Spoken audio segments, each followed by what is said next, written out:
Today's video, we're taking a look at UNE Cadet. I think we already had a video for CPM Cadet, but this is the other part. This is, the cadets are, I believe, our first mini cycle in Redline Tactical Card Combat. So in card games, a cycle are similar yet different cards that are spread out among some of the different factions or groups in the game.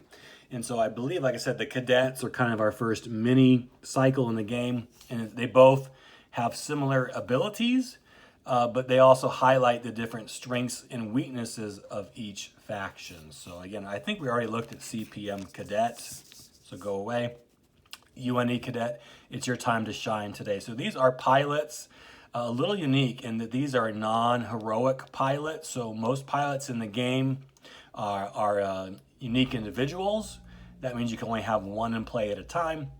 But the cadets are generic, so you can have as many in play at once as you want to.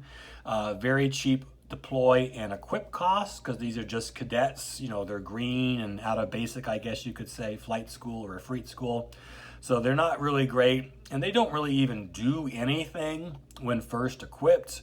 But the way these are designed is if you can give them some experience and kind of level them up, they get some powerful abilities.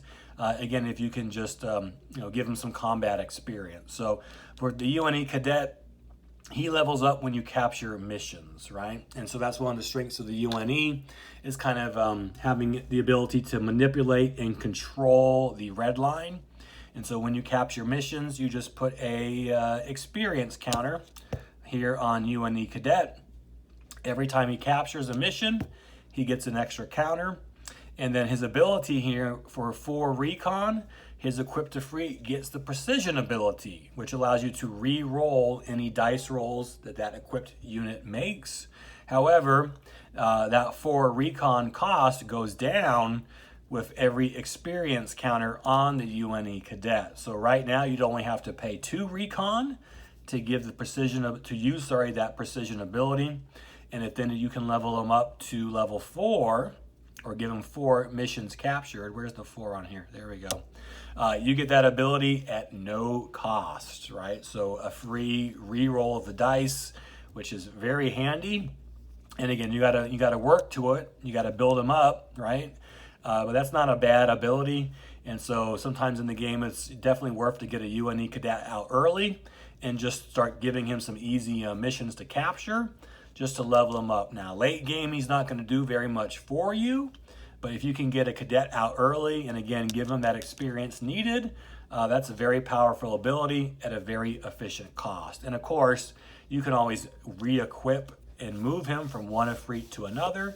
So you can also upgrade his ride as the game continues and get him into some stronger Efreets where you can really put that ability to use. So level him up with some cheap Efreets, and then when he's good, put him in something powerful.